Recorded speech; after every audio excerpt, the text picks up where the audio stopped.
Hello, everybody. This is a pre-recorded talk, as unfortunately I'm not able to be with you live because I have other work commitments. But I'm very grateful to be able to speak at the Festival of Childhood. So thank you, Henry, for the invitation, and thank you, everybody who is involved in making this happen. I think the idea of the Festival of Childhood is a beautiful idea. An opportunity to both celebrate childhood and to reflect upon and share how we can really support children. So I'm going to be talking specifically about babies, my work with babies, and my work with how they're born and how that may impact them and how that may show up in later childhood. And I first became interested in this subject whilst working at Summerhill. I worked as a house parent between 1987 and 1996.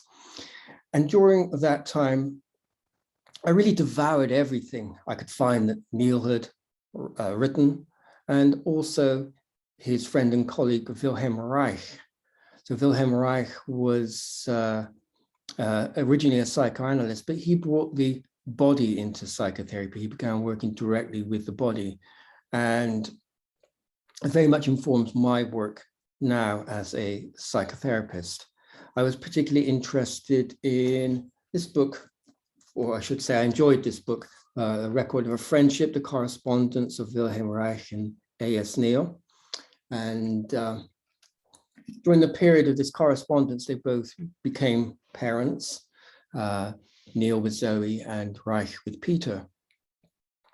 And at the same time, they'd witnessed or were witnessing very profound and destructive world events, such as the rise of fascism, the Second World War, the first use of the atomic bomb, and they were discussing and deeply concerned about what was happening in the world. And of course, how that impacted the children, but also how these destructive behaviors arise out of our very early experiences. You know, why do we behave in such destructive ways? Was a kind of question they were very much taken by, and looking at this concept of self-regulation with the understanding that if children can really be who they are, then these type of behaviors are less likely or not going to develop. So really looking at the roots of these behaviors in childhood and going right back to babies and birth and prenatal life. So what I'm going to do is I'm going to share a PowerPoint with you to talk a little bit about my work and how that, certainly in my mind, is a continuation of that lineage of the work of Neil and Reich. So, recognizing birth trauma behaviors in infancy and later childhood. So trauma can feel like a very heavy word. We have associations with something terrible that's happened. Some people use trauma in a very flippant way. It's like any stress. It's like, oh, I feel really traumatized. And at the same time, paradoxically, there is a lot of trauma in our culture which is not getting the attention that it needs. And so I'd like to first of all begin by defining a few terms. So the first is stress.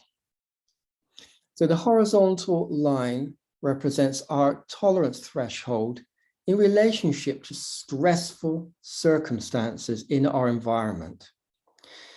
The curved line represents our activation level. Now, by activation level, what I mean is the activation of our nervous system to move us towards a fight or flight response, which is a natural response to danger, or into the freeze response, which is a kind of collapse response in relationship to overwhelming situations.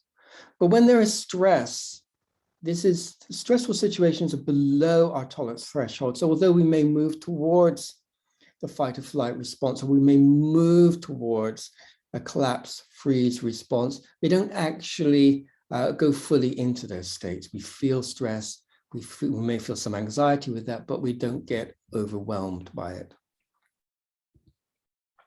And then we have trauma. So again, you see this, the curved line and the horizontal line. And we see here that the tolerance threshold has been overridden. It's too much for us. So we have now experienced what's happening as life-threatening, dangerous, a little bit like having a tiger in the room. And so our nervous system gets activated to mobilize us into the fight or flight response, or if we're not able to mobilize, then we collapse into a freeze response.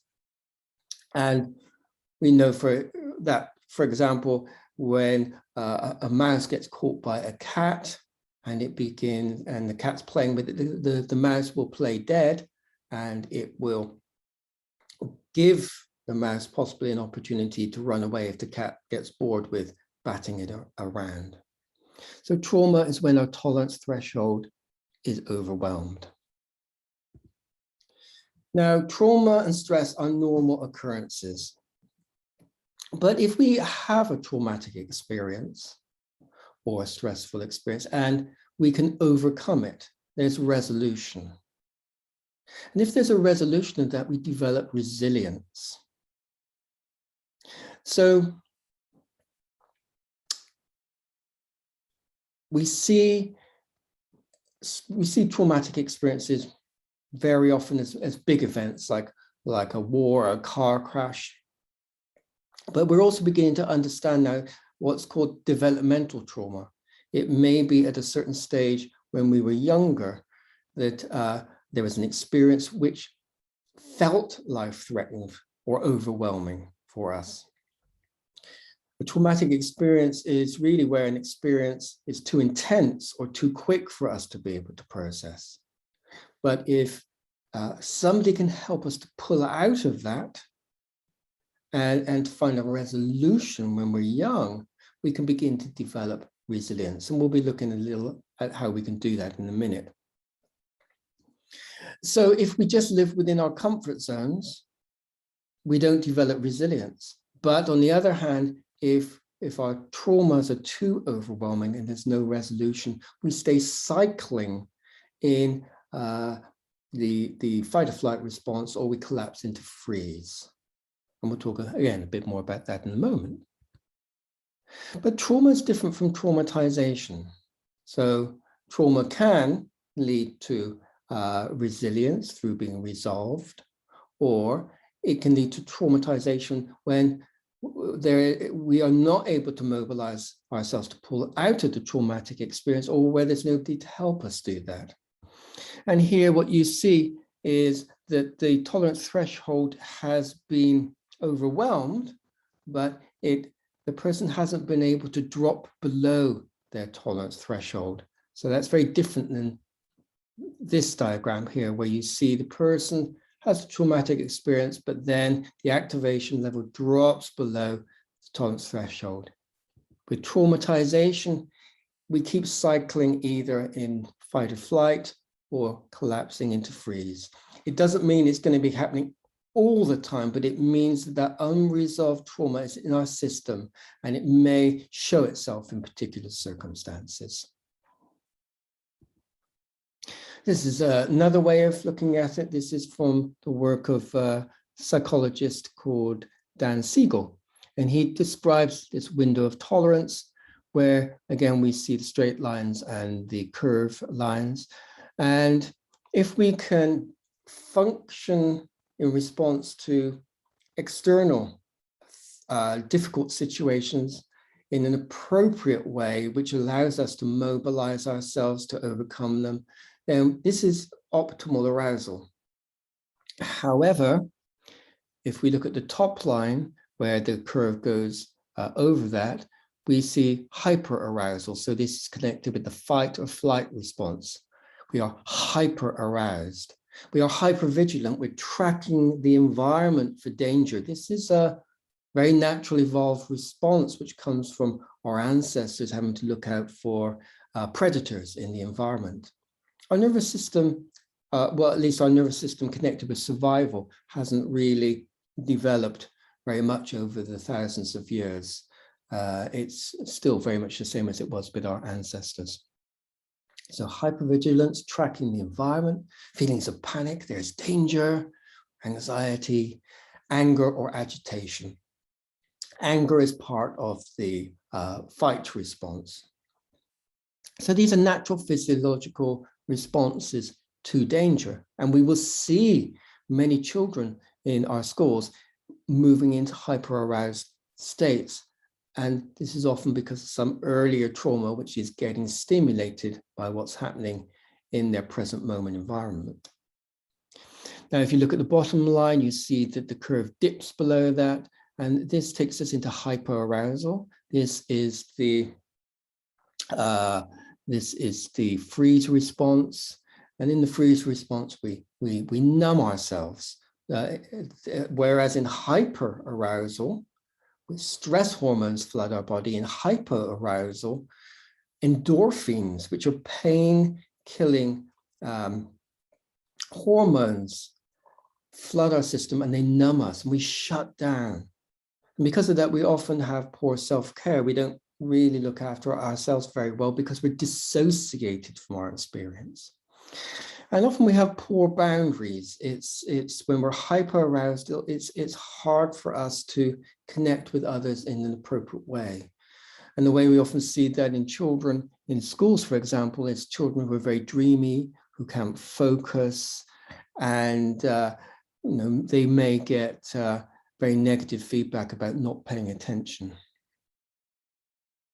So understanding trauma, I think, is a very important tool for anybody working with children, with adolescents. So I'm going to talk about birth and trauma now. So I'm going to be talking about birth from the baby's perspective. I'm not going to be talking about birth from the mother's perspective, not because I don't think it's important, but because as a man, I don't think it's my place to. But I have been born, and I am working on the presumption that we've all been born. If anybody hasn't, please write in and tell me. But in my experience, we've all been born, and so it's an archetypal human experience, being born. Now, this shows 4 basic perinatal matrices. And this is from the work of Stanislav Grof, who is a Czechoslovakian psychiatrist. And he developed this map of understanding in the 1960s. Perinatal relates to the phase just before or during or after birth. So if we start at the left, the first of these 4 matrices or templates is what he calls the Amniotic Universe. So we have this experience of being in an enclosed space, surrounded by fluid, the amniotic fluid. This is the universe that we grow and develop in. And so this is our home. This is our, it's a lifetime, we can say. We have a lifetime's experience of being in this particular world of the amniotic universe, and it can have its own difficulties, which we won't go into today. But what we are going to focus on is birth, and this begins with the contractions of labor, and this phase Grof calls cosmic oppression. The baby comes under intense pressure now, really intense pressure, particularly the cranium and the face. And it's like the baby's whole world is contracting and bringing this pressure. So it can feel very oppressive. And we know this, we know these themes from working with adults and with their birth memories, which again, I will talk about in a moment. It's like the universe is conspiring against us. At one level, of course, the baby has an expectation of this. On another level, it's a very intense and very stressful and painful experience. And then the baby starts to move through the birth canal. Babies are very active in this. And you can see the molding of the cranium here. It is very extreme, a huge amount of pressure on the cranium. And the baby struggles to find their way through the birth canal. They're not passive in this. They're very involved in it. And again, if they can meet the stressful and traumatic aspects of this without being overwhelmed, they develop resilience. So the birth process can really help us to develop an inner sense of empowerment and resilience, or it can overwhelm us and we are unable to integrate the experience of the trauma. So it stays in our nervous system, it stays in our body. And growth causes the struggle of death and rebirth. We're dying into one world so we can be reborn in another. And at various stages, it may feel like we are dying. And then there's another burst of energy, of an impulse to move, where we move away from the sense of I'm going to die here through to a sense of I can do this, I can birth myself. And we see these themes actually in many films and in much literature as well, of the sense of meeting these profound pressures, being stuck in difficult places, almost dying and overcoming. We could say it's an archetypal experience. And again, it's important to say that this is not wrong. This is just part of being human, and it has gifts in it of helping us develop that sense of empowerment, resilience.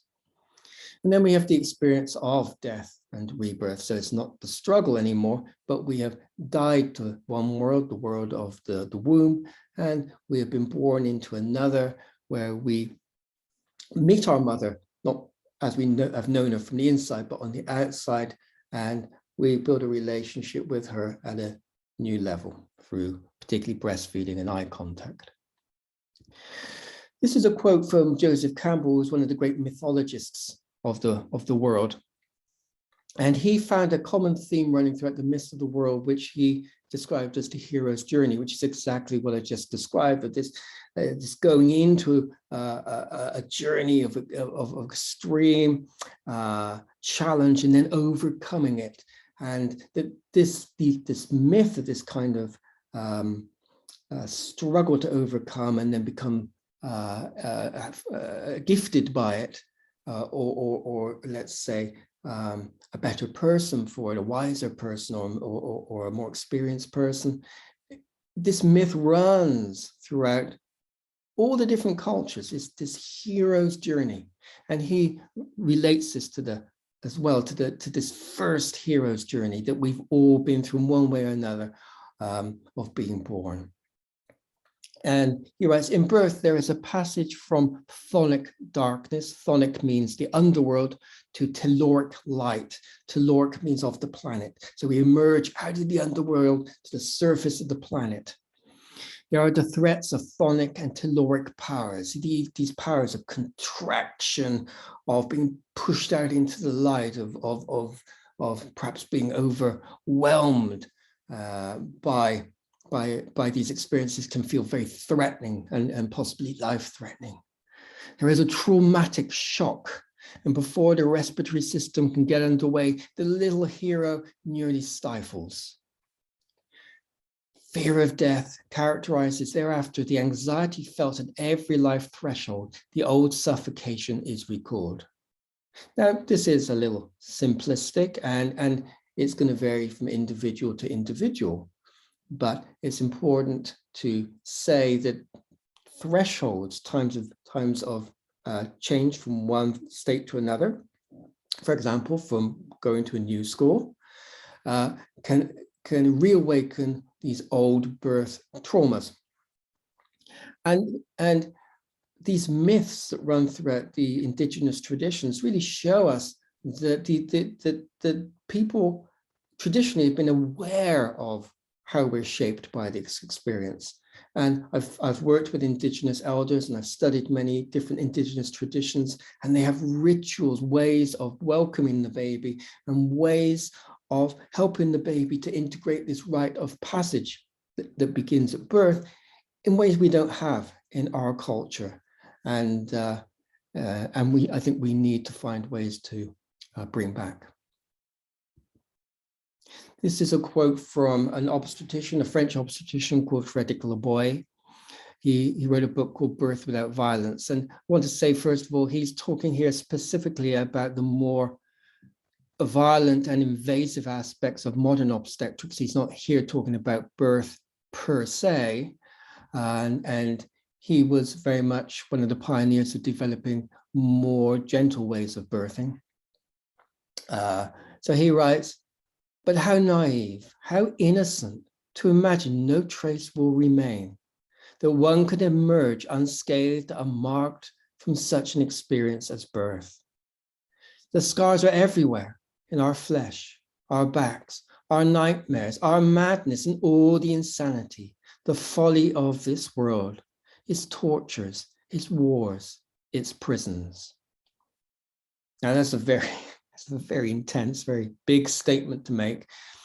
I don't think he's trying to reduce all these difficult aspects of life to birth, but that it can, our birth story can play a factor, can play a part in it. It can be a factor in some of these behaviors. And there is a lot of research now which shows how aggression and violence can have its roots in the birth experience.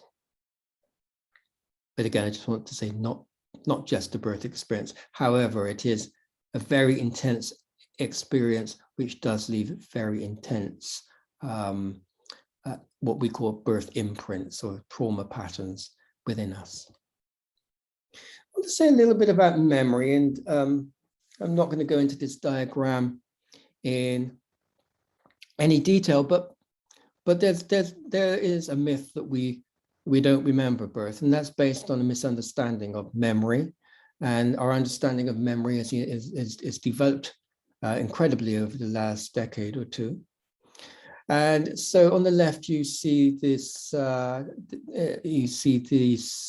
description of explicit memory, and I'm not going to go into all aspects of these forms of memory, but explicit memory essentially includes what we normally think of memory, like what I did yesterday, what I had for breakfast, and what I did a couple of years ago.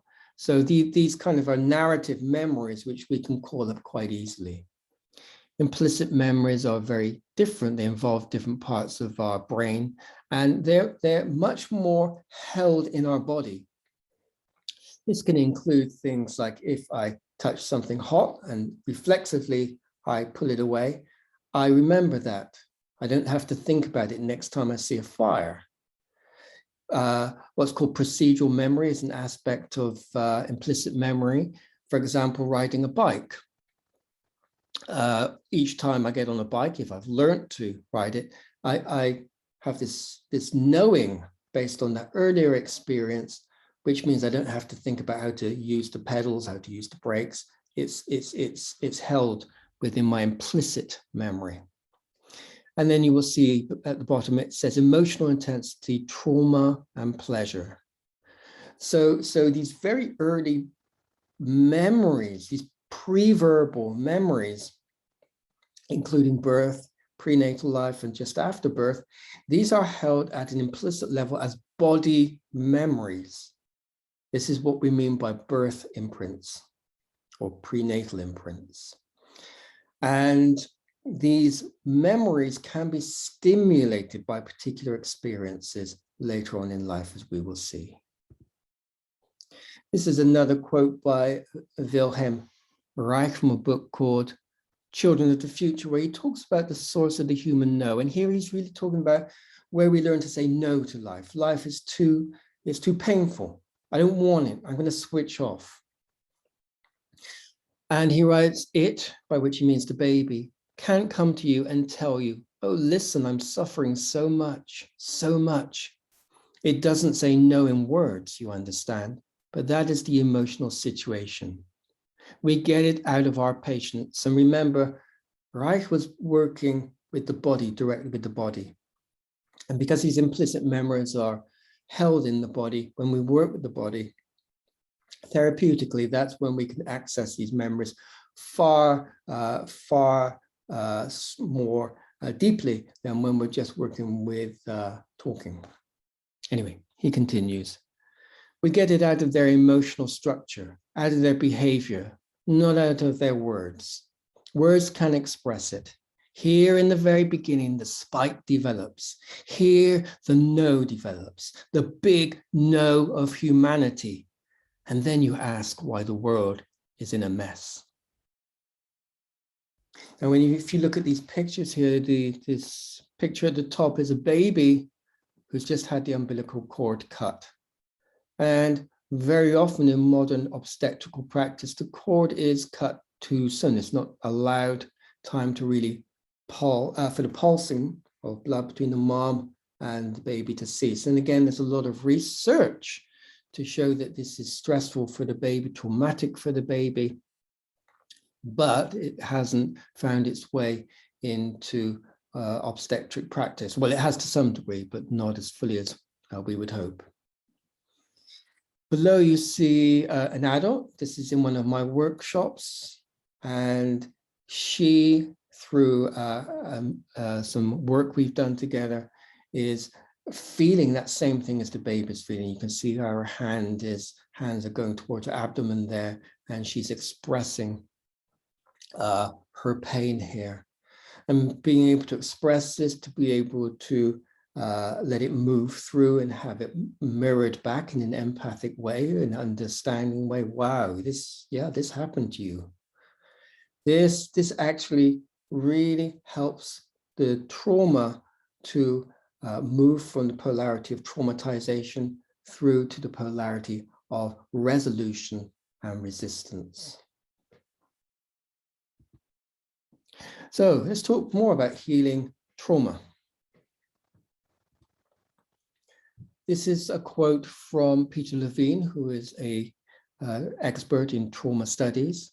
He writes, "Trauma is not what happens to us, but what we hold inside in the absence of an empathic witness." This is such an important statement. Our need for an empathic witness. We need another person to help us by listening to our distress. And certainly I see with babies and children, if they don't have to hold it on their own, it's going to be a huge relief for them. This is from a very famous child psychoanalyst called Alice Miller. It is not the traumas we suffer in childhood that make us emotionally ill, but the inability to express the trauma. Now, with babies, they do express their trauma. They express it very clearly, as we will see. And in fact, this baby here this infant here is expressing, is showing me something about his birth experience, and we explored that in the session together. Where he's touching that doll is actually where he got compressed in his birth. So babies and children, they do express their trauma, but they don't always have that empathic witness because we don't know how to listen to it, or we don't even recognize it as a trauma. We often mistake it for something else. So babies tell their stories. As Reich said, they cannot come and verbally tell us, hey, mom, hey, dad, that was really quite tough for me when I got stuck in the birth canal. So, yep, they can't do that, but they do tell their stories through their body language. In my work, we talk about baby body language, which is specifically how the baby or young child tells us about their early traumatic experiences. They tell us through emotional expression and through cries of distress. In my work, we distinguish a couple of types of crying. So one is what we call needs crying. And this is where the baby is feeling a present moment need. Most people are familiar with this. It's like babies are hungry, babies are tired, babies are overstimulated, understimulated. And so they will cry to get our attention so we can do something to help reduce their stress levels. Most parents are familiar with that. Most parents, after a while, can begin to emotionally attune, read the baby's cues, and begin to respond in an appropriate way. This other type of crying, which very few people know about, is what we call memory crying. And this arises from the embodied experience of a historic event, so essentially an implicit memory. And it's a traumatic memory, of course, because that's why the baby is crying. Now, because this isn't understood, many parents mistake the memory crying for a needs cry and respond to the memory crying as if it was a present moment need. So they try everything. They change the diaper. They try to stimulate the baby or give the baby some space or feed the baby. But it doesn't help because actually memory crying is coming from somewhere deep inside the baby where part of their psyche is still resonating with this painful birth experience. And so what often happens here is the baby, because the baby is still cycling into stress, the parents aren't able to reduce the baby's stress, that the parents then start to feel distressed. And so they start to cycle in their own distress. And so instead of the baby being pulled out of the distress, baby and parents are all cycling into stress. The parents are just feeling helpless. They start to feel like I must be a terrible parent. And it's not true. It's simply they have not ever been told about memory crying and ways that we can work at it. And we'll look at how we can work at it in a moment. Baby body language. So babies often touch themselves or pull at parts, places like their ears, where they have felt compressed in the birth. They're still feeling that compression. And as they're feeling that compression, the embodied experience is also connecting them with how stressful it was at the time when they were being compressed. So again, this is very much in the body. Again, you can see these are very typical ways that babies may touch the places they got compressed, they got overwhelmed. And we can say they're showing us their birth story through their baby body language, through their emotional expressions. And we can begin to read this, to respond to it in appropriate ways. We see this kind of rigidity in babies. When we're stressed, we tighten up, we contract, what I call this armoring. And you can see this is such a tense baby, and very often this gets diagnosed as colic. And colic is, I would say, a symptom of the unresolved trauma. It's not that it doesn't really mean much. What is colic? Nobody really agrees on that. But in my experience, it's a symptom of an underlying cause, which is the unresolved birth trauma of the baby, at least in many, many cases. Because of the tension, it also affects the digestive system. And so it's, again, colic is often seen as a digestive problem, but I really want to emphasize that is the symptom, not the cause. Now, I've talked about birth as an archetypal journey. I've talked about it has its own particular stresses and traumas, and that Indigenous cultures have understood this, and that there are ways to help babies to overcome any trauma from their birth process. And particularly, as we will see, having an empathic witness to that is very important. But modern obstetrics are not part of the archetypal expectations of the baby. So babies know how to birth themselves. Moms know how to give birth. They've been doing this for generations and generations and generations. And one of the things we know is that this knowledge becomes part of a collective and unconscious, a collective unconscious, as Carl Jung described, which is a knowingness inside of us. So even though birth, in even the best situations, can involve overwhelm and stress and trauma, there's an expectation there to be able to meet and overcome those. With modern obstetrics, babies are introduced to experiences during their birth which they have no prior understanding of. I mean, this inner knowing develops over generations. When we're talking about generations going back thousands and hundreds of thousands of years. So the interventions of modern obstetrics are something very new and which the baby has no expectation of. It's not to say it's wrong. Modern obstetrics can save lives. However, what I would say is they are often used routinely and they objectify the baby in a way which is disturbing at the baby's arriving into the world. The baby doesn't feel welcomed into the world. Whereas in indigenous cultures, the mom is surrounded usually by other women with a great deal of experience, and they welcome the baby in, and they have ways of greeting the baby, welcoming them, acknowledging, wow, you've been through this intense experience to get here. But we don't get this in modern birthing practices. And we see just objectification of the baby, an object to be here, photographed, rather than actually engage with it in a relational way. And then we have chemical interventions. So drugs are often used now in the way we give birth in our culture.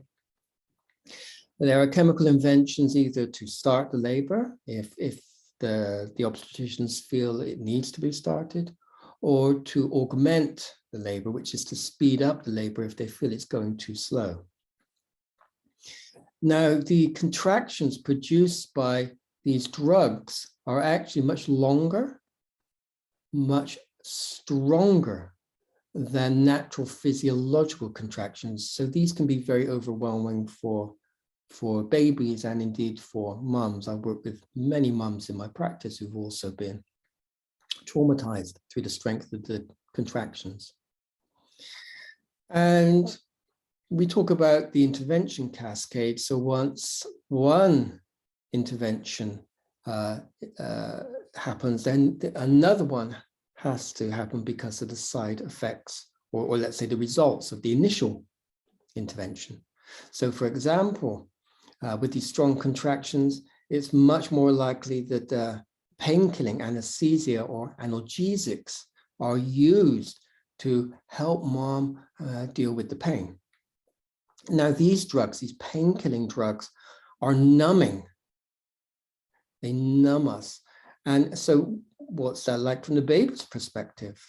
Well, first of all, remember that the baby is engaged in an archetypal journey. The baby is in this struggle to get through the birth canal. And suddenly through the umbilical cord, the baby is flooded with these drugs, which completely overwhelm the baby's impulses to move forward. The baby starts to feel sleepy, dissociated. Maybe you've had those dreams where you're in, it's a nightmare dream where you're running from somebody and it feels like you're running through something sticky or something dense that's slowing you down like thick mud. This is often the kind of dream we see where there has been the use of analgesics, or anesthetics. And the other thing I want to say about this is birth is a relational process.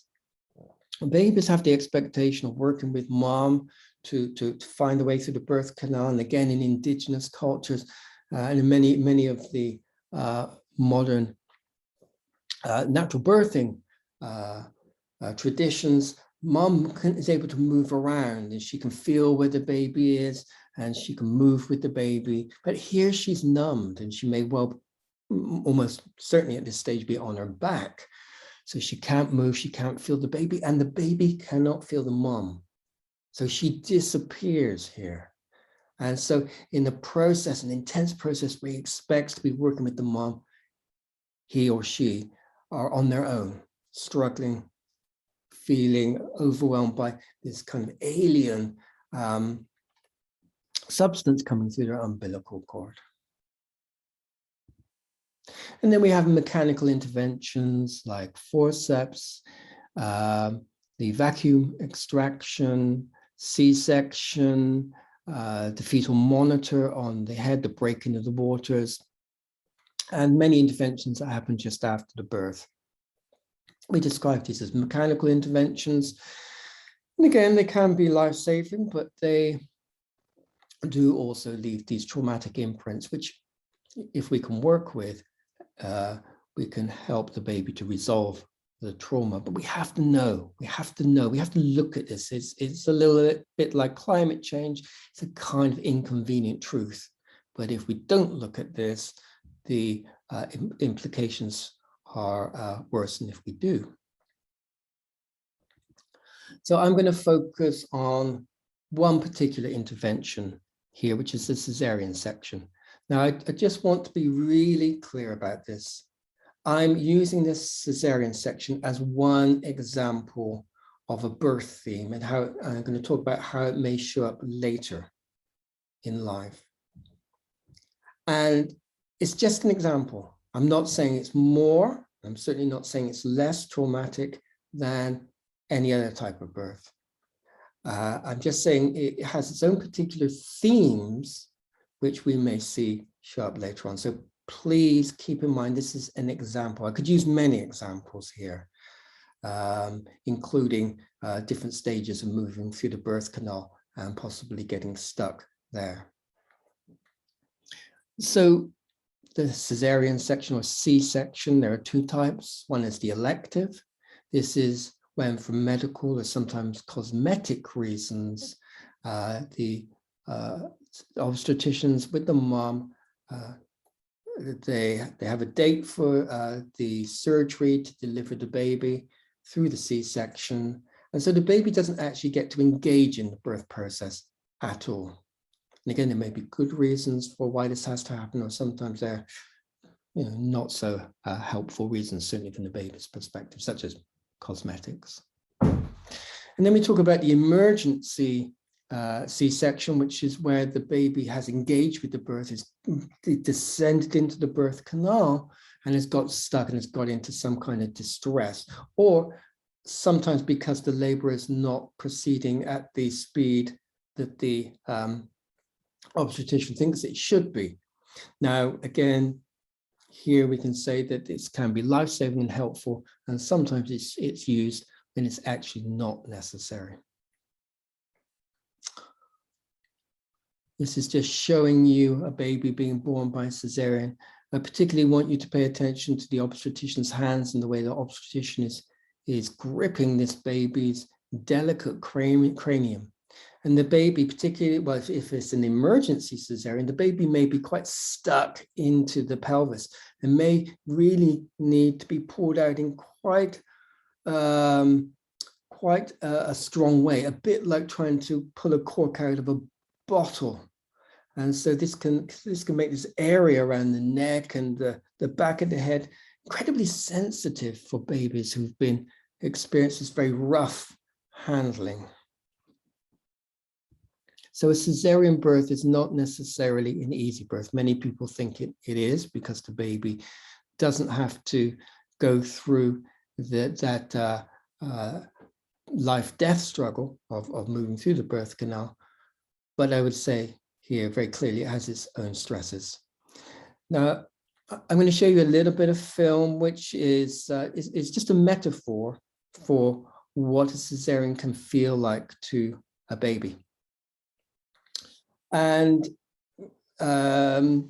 we draw this not only from our work with babies, but from the implicit memories that have come up with adults in our therapeutic practice and in workshops. So this is a metaphor. I particularly want you to pay attention to the way there's a hand that reaches towards our metaphorical baby here. So let's start this. Here's our baby asleep in the womb. Something's happening here.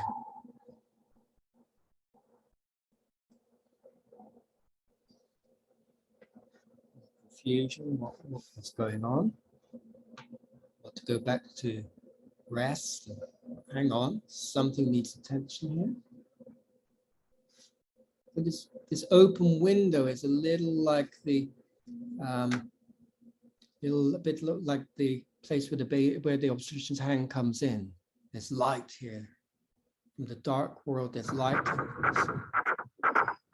Shocking. Invading hand.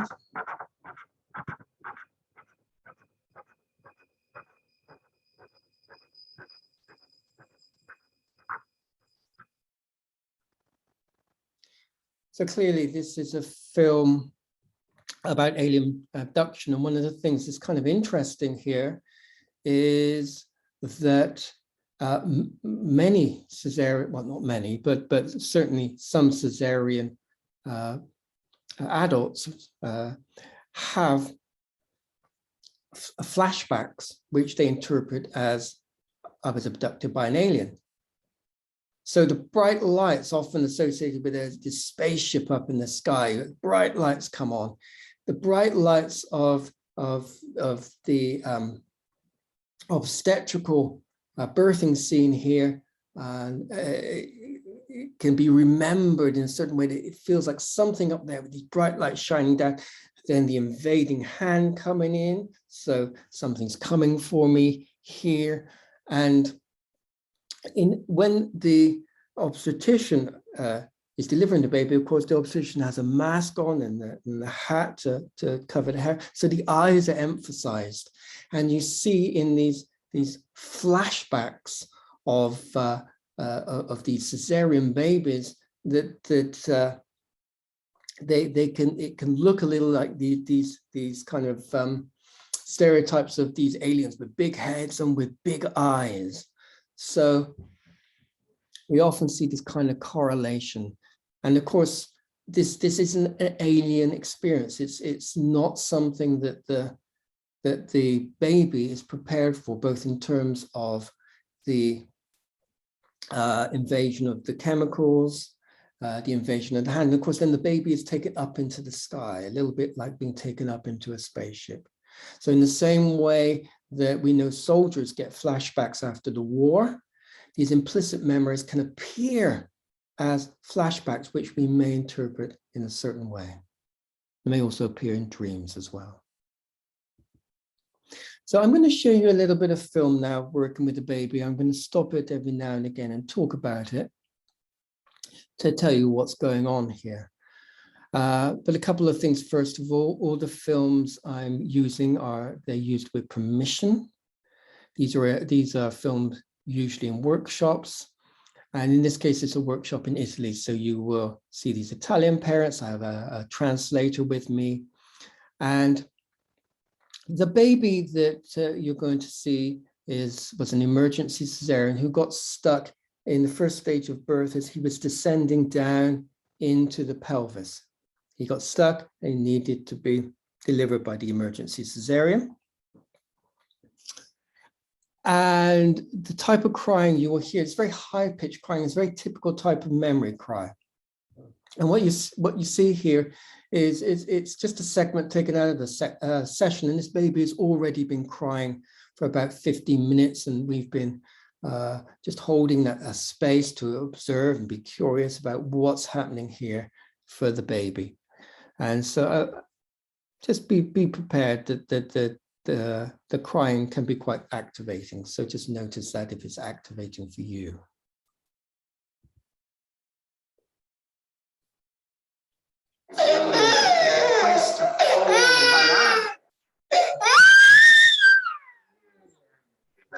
You couldn't move forward. Just empathically reflecting back, yeah, you're angry, you couldn't move forward.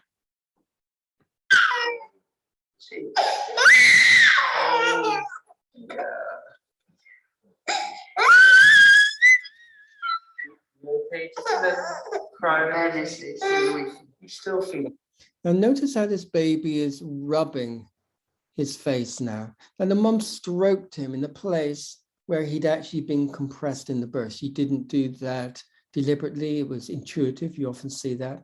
But this has started to wake up his birth story even more. So we start to see the baby body language coming in.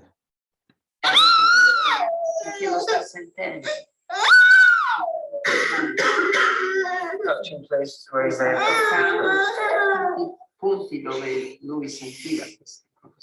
would you mind actually if I just put my hand on his head then? So all our work with families is permission based. So I always ask for if I can make any contact with the baby. And what I want him to do is make a contact with the place he is touching. So this place where he got compressed in the birth.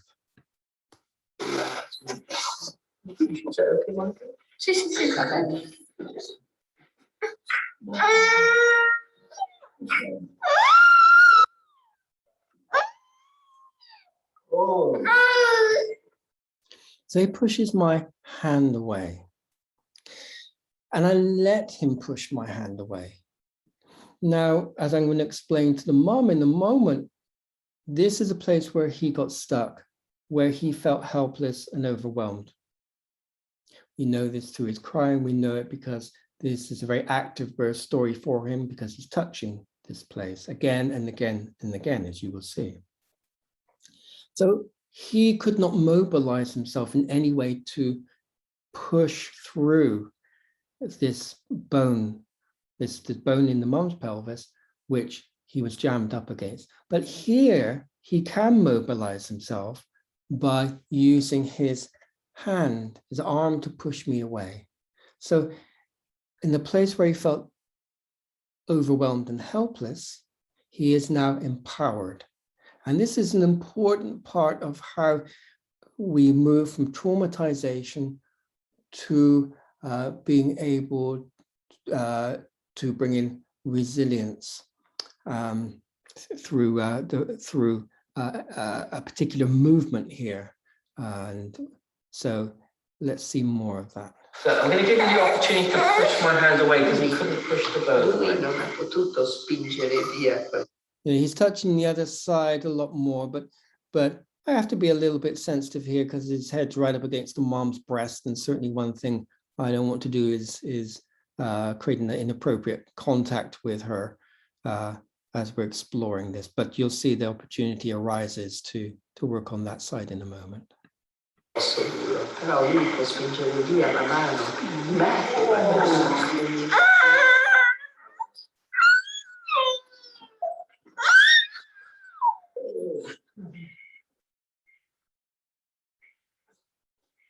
So one of the things you will see in a session like this is babies often go very internal. They begin to feel the new possibility. They begin to feel that their birth story is being engaged with, as opposed to being responded to in a way that's not helpful. So just notice that this baby goes really internal.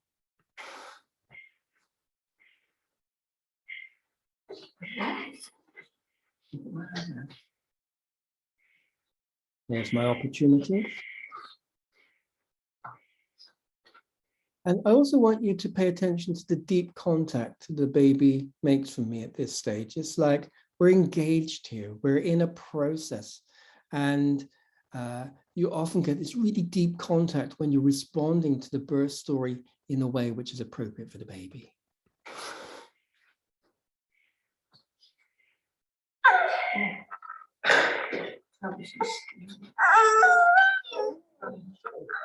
You can push me right away. So acknowledge you can push me right away. And my sense, certainly my experience, is if you say something with conviction, babies feel it. They feel what you're saying to them. I've seen it so often in sessions.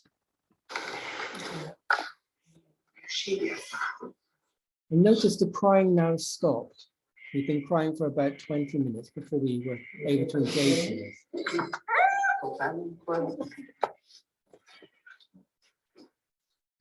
Wow. See how he keeps inviting me to engage with this again and again. Wow.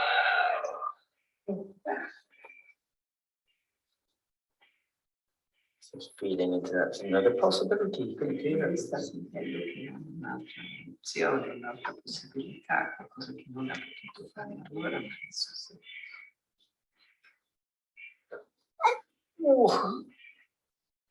Wow, you can do that. Yeah, ce la fai. Couldn't do that before. Ce la facevi allora. So this is meaningful. It's important to understand this is meaningful for the baby. These are not random movements.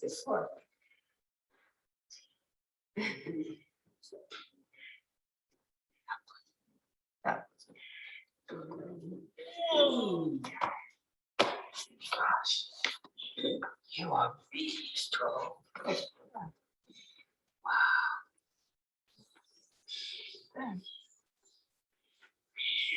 Wow.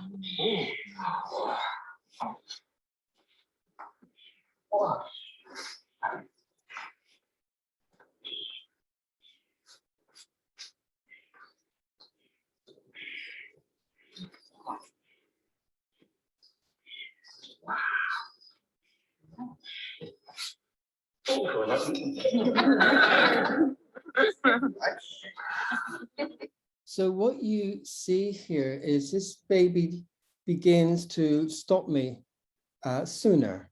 So it doesn't let me get so close to this place where he got compressed.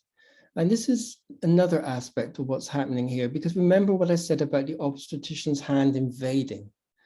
So as well as connecting with these areas of compression, my hand here is also, from the baby's perspective, representing the invading hand of the obstetrician. And because for C-section babies, their boundaries are invaded through the hand reaching into the womb, they often have a lot of difficulty around establishing appropriate boundaries. And so through doing this work, we call this repatterning the birth story, moving away from helplessness to empowerment. This baby has the experience of being able to establish strong boundaries. And a session like this can have lifelong consequences, whereby the baby, the child and the adult will find it much easier to establish boundaries. And the fact this is being done in an embodied way is what's important here. It feeds back to the nervous system through the action. I can do this. I'm not helpless. Here it comes. Here it comes. Here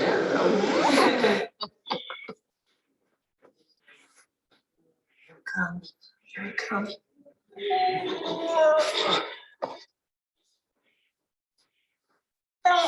Yeah. Yeah. Oh. That's progress. It's not even letting it anywhere near. Progresso perché neanche si può avvicinare. So I sometimes in a session, I ham things up a little bit. I bring some humor in it because it really helps to warm things up so that people can be with the story in a way which is joyful rather than getting so caught into the trauma.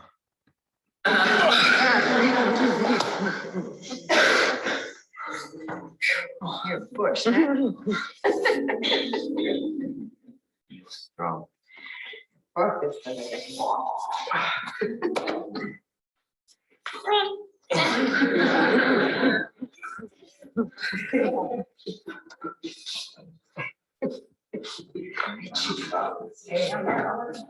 think you got Superman for a baby. Superman. So I just wanted to point out one more thing. So as I mentioned, cesarean babies don't get the archetypal experience of moving through the birth canal. And one result of that is that cesarean babies often, not always, but often feel disconnected from their pelvis and from their legs. Now, the reason for this is, as I said, birth is a relational process. In the very last stage of the birth, as the baby crowns and then emerges from underneath the pubic arch, the baby extends and pushes with the legs. In that very last stage, pushes with the legs. And because cesarean babies didn't get to do that, they're often disconnected from their pelvis and their legs. They can also be hypertense in the pelvis or legs. Cesarean babies often don't crawl. Again, not all cesarean babies, we're talking about generalizations. And what I point out in the moment, and I'd like you to see, is how he starts to get an excitation of his pelvis and legs, where they start to pulsate and move as he's feeling connected through his body, through empowering himself to push away the bone, the pelvic bone, and push away the obstetrician. So he reconnects with something which he didn't get to connect with originally. This is part of his repatterning. Here it comes. Here it comes that way.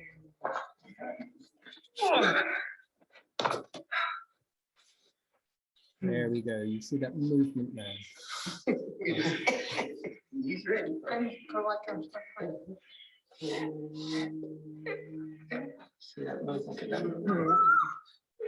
Right, his whole body is becoming more alive, but particularly down into the pelvis and legs, which again, very connected with empowerment. Nice stitch. Wow, you did really well. Yeah. You did so well. Now, what I want to just pay attention to here is he's not touching his head anymore. He doesn't need to. His story has been told and it's been repatterned in a way which is satisfactory for him. And we always follow the pace of the baby. We always wait for the baby to invite us to come into contact through touch, their own touching of these places of compression. And once they've had enough of that, they finish. So we follow the baby. We can say that the baby is the expert in this, not the therapist. The therapist's therapeutic skills here are to follow, to mirror, and to empower. So the story's been told, he doesn't need to keep expressing it. I'm going to talk a little, well, I'm going to show a very short sequence from a session with an 11-year-old boy. Again, emergency cesarean. And the reason the mom came to therapy was because this boy was having a lot of problems at school, where he was getting extremely activated, being very aggressive, which remember is part of the fight and flight response, and was getting very distressed in confrontations with, particularly with teachers and sometimes with the children at school. And this was particularly, well, especially at times of transition. Now, what he's done here is he's built a kind of cave out of cushions and blankets here. And this is his womb experience that he's recreating here. And what you'll see is he wants to go in, he wants me to really block him in there. And he will want me to bring in pressure. Now, this pressure will mimic the contractions of birth. So part of him really wants to meet that experience and overcome it. So he gets blocked in, he gets the pressure of the contractions, but this time, instead of being pulled out, being rescued, he's able to empower himself to find his own way out. And you can see the real joy in his, in how he does this.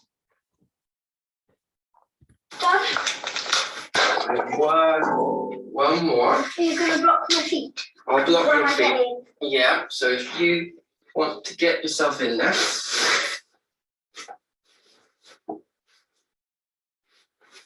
He likes to roll himself up in dark conceptually when he's in distress, like in carpets or So the mum's now describing how when he's in distress, he wants to go back into this womb experience, this womb-like experience.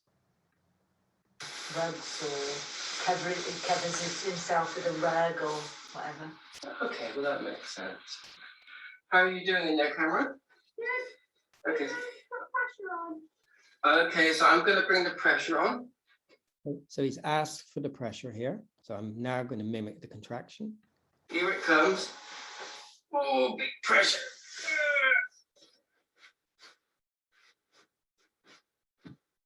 Oh, dear, there we go. Oh. Oh. Oh dear, what's happening now?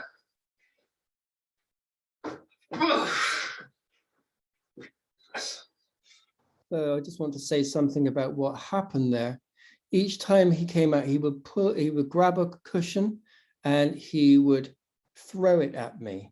Again, here he's empowering, but this time he's empowering himself over the obstetrician. So I become, in this session, the obstetrician who overpowered him. At least that's how he experienced it.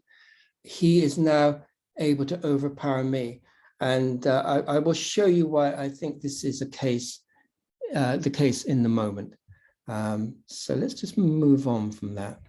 This is a drawing that he did after one of the sessions. And I just want to say that each time he came, he would go through this process of doing this again and again and again.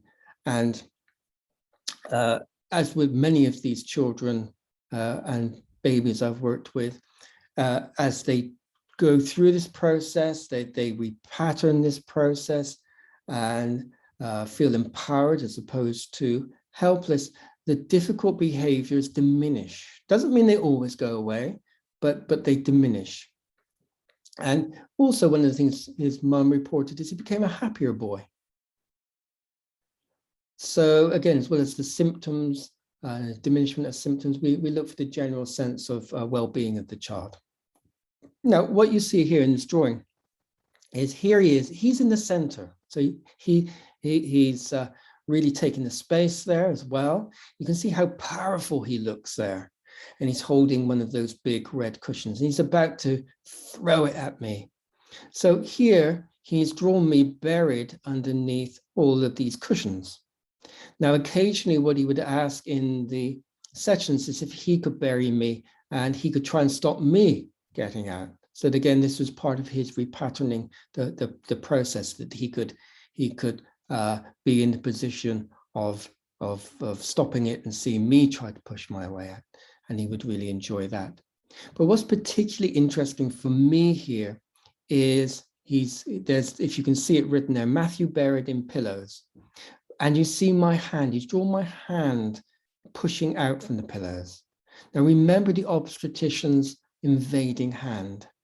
Now when he did bury me in the pillows, never did my hand come out like that. I always came out in a similar way that he did. And so this is where I'm really seeing that this, because he's doing the invading hand here, Matthew, I'm buried in the pillows, he's the powerful one, that here I'm representing the obstetrician. And this is a drawing by an adult, also an emergency C-section, who was doing some work in a workshop with me around his birth. And you can see how small he looks. And again, you can see the theme of the hand, this big hand. And this is what he wrote to go with the drawing. The hand saves me, but it makes me feel small and weak. There is great shame. I feel stuck and without force. I'm immobilized by fear. It's my fault again. I'm not good as I am. So you can see these profound beliefs and statements emerging out of his birth process. And then we did similar work as with the boy you just saw, where he repatterned his birth story. And again, I want to emphasize move from traumatization to resilience. He drew this, and the words here are directions of freedom. I enjoy the turn and I'm curious and amazed. So human babies rotate in birth. He didn't get to do that, but here in his repatterning, he gets to rotate as he moves through the pelvis. With joy, I appreciate the freedom to move, to see the sky as the earth. This is a really important C-section statement, to see the sky as the earth, because instead of going down through the birth canal, C-section babies are lifted up and out. They're suddenly up in the sky. A little bit like I described with the flashback of being abducted by a UFO, by aliens. So here he sees that the sky is earth. He's arrived on the earth. He's not suspended up in the sky. And in these moments of shock and trauma, the memory can freeze. So that sense of being suspended in the sky was frozen somewhere in his story. But now he realizes the sky is the earth. Now I can connect left to heaven and right to earth and see a sense of everything belongs to me. My heart is at peace. It is the first time in life that I feel this pleasure to be well where I am and to be okay as I am. The first time in my life, I feel this pleasure to be well where I am and be okay as I am. So you can see the potential here if we begin to engage with these traumatic imprints, these implicit memories from birth, we can create a great deal of change for people. Again, I want to remind you, I'm just talking about C-sections as an example of a birth story which may have traumatic memories connected with it.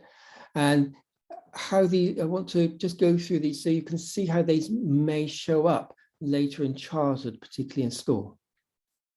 So with the elective C-section, where the date's been set for the delivery of the baby hasn't actually engaged with the birth process, it can leave the baby and later the child with a sense of a lack of empowerment. We can say, instead of feeling like a hero, I feel more like a victim. And there's no impulse. I never got to ignite that impulse of birth. So I've lost that. And through our work with in therapy, we can help people to connect with that impulse and to feel that heroic capacity to move through the birth journey.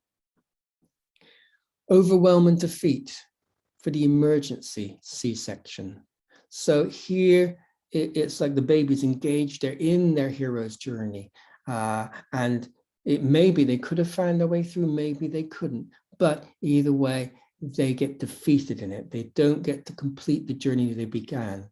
And this C-section, because it's an emergency, often happens with it, well, it always is going to happen with a lot of stress in the environment. And that, again, babies can soak up that distress, a little like sponges. They're very open to what's happening in the environment. Anesthesia shock. So I talked about how the painkillers can really invade and overwhelm the baby with these alien sensations. It's very shocking for them. They have no expectation for it. They're slowing down, numbing, mom's disappearing. This can be very shocking. So they can really, that shock can really stay in the body. A sense of being abandoned because the mom disappears. So there can be a sensitivity here, which can take them back into that primal birth scenario where, for example, a child is on their own and it takes them completely back into the sense of there's going to be nobody here for me. Whereas another child, they might be on their own for a little while, but be more trusting that somebody will come. A sense of invasion. So as I said, the invasion of the drugs, the invasion of the hand, these can overwhelm the boundaries. So boundaries are less clear. And you can imagine how this might, because the invasion of boundaries is quite shocking, that this might stimulate a fight or flight response or a freeze response when the boundaries might be overwhelmed by a teacher or by another child. External authority, in this case the obstetrician, is shocking, and it provokes the stress response, the fight or flight response. The body becomes flooded by stress hormones. So an external authority later in life can resonate with the external authority of the obstetrician. In this case, a teacher may do something which from their perspective feels quite reasonable, but from the child's perspective stimulates this response and it's experienced as overwhelming. Rough contact. So the being grabbed, that particular contact around the back of the head I described, that can lead to what we call tactile defensiveness, which means any kind of touch can be experienced as painful, overwhelming. And so again, you can imagine in children's play how, or even a touch from a teacher, that may stimulate this birth trauma. The C-sections, the transition is quick and it's shocking. It overwhelms the natural pacing. And so transitions which happen too quickly can be overwhelming. So for example, a teacher says, hurry up, come on, we've got to get on with it. Boom, the child's back in their birth story. Exposure, objectification. Again, this can be in many different types of birth, but the baby is suddenly pulled out, and because of the nature of the cesarean, there are going to be lots of tests which, is this okay? Is that okay? So the baby can feel very exposed. I'm suddenly out in the world. I didn't expect it. I wasn't ready for it, and I feel objectified. Difficulty completing projects. So we see what we call the birth sequence of moving through the birth canal. If there is a trauma in that sequence, that can function throughout life. So as the baby didn't get to complete the birth, many cesarean adults or children have problems completing projects. It's like they will either become very stressed and go into their fight and flight response, or they go more into dissociation, not be able to concentrate. So you can imagine, for example, with learning projects or exams, how this could be a problem. Conflict between help me, because the obstetrician did rescue them, and leave me alone. You rescued me, but it was invasive. That was described in the drawing of the adult there. And so here it's like, it could be a child needs help with a project. They ask for help, but suddenly they feel invaded and they get really agitated. Just leave me alone. I need to be on my own.